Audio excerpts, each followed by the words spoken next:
Meluncur ke TKP. Siap, 86. Radikalisme yaitu suatu paham yang dibuat oleh kelompok tertentu ingin melakukan perubahan secara drastis yang menyimpang dengan peraturan hukum dan peraturan daripada agama kita Islam.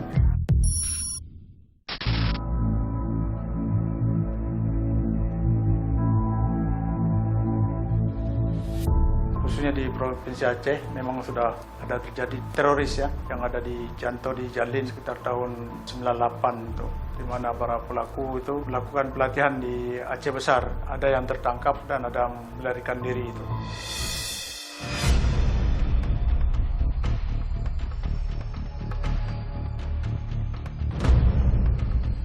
Berkaitan dengan perkembangan situasi terkait dengan teroris, bagaimana mencegah, bagaimana membantu yang sudah menjadi teroris untuk keluar kembali kepada kehidupan yang normal. Kita melaksanakan kegiatan di Polresta Banda Aceh dengan masalah radikalisme dan dihadiri juga oleh tokoh masyarakat. Teroris itu semua punya kampung, Pak. Jadi kita harus mulai dari bawah, Pak, dari kampung. Jadi saya dimasukkan kitab yang perlu kita ini, Pak, perbuatan kampung. Kita berpikir kenapa yang terlibat itu harus kita.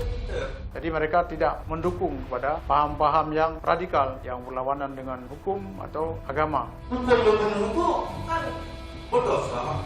Saya sejak lahir, sejak kakek saya, tidak ada orang yang boleh membunuh, merampok halal. Setelah dari Polresta Banda Aceh, juga kita melanjutkan perjalanan menuju Polres Aceh Besar.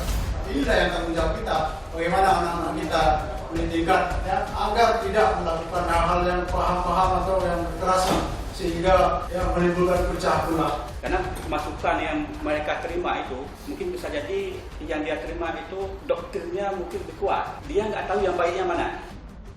Kita juga dihadirkan satu orang yang pernah berkecimpung ya waktu kasus Jalin. Yang pertama saya bergabung dengan kelompok yang menurut jaringan kami yang disebut Mujahidin, yang tujuannya katanya untuk membela sesama orang Islam yang dijajah.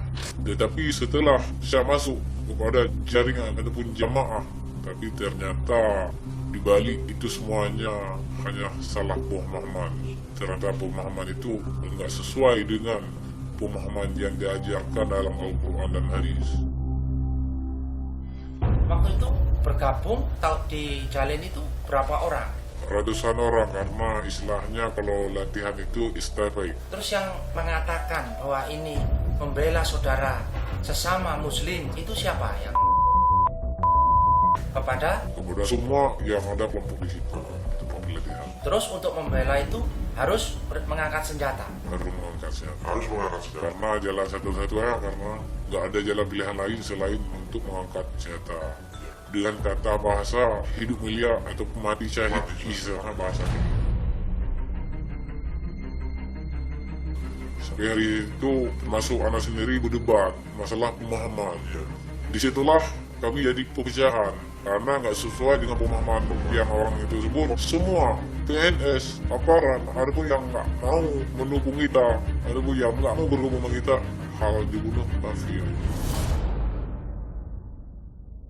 Kalau dianggap kafir dibunuh itu benar apa? Itu udah jelas salah, itu tidak pernah jelas salah. Nah, coba tolong untuk saudara-saudara kita yang masih punya paham radikal ekstrim teroris itu apa pesan-pesan? Pesan saya kepada masyarakat umum, jangan cepat terpengaruh dengan isu-isu yang membawa jihad ataupun membawa nama-nama ataupun membawa ayat Allah, membawa agama untuk tujuannya untuk berjihad. Jangan gampang untuk terpancing, termakan dengan kata-kata untuk membawakan satu masalah agama. Karena orang awam ini terus terang, apalagi orang yang berada di Aceh umumnya, kalau dia dengar masalah agama dijajah, itu cepat kali dia untuk bergerak. Kita imbau juga agar kita sama-sama menciptakan situasi yang aman, tidak lagi terjadi seperti 10 tahun yang lalu Aceh ini dilanda konflik. Jadi sama-sama menjaga baik di keluarga, seluruh masyarakat Aceh yang ada di sini.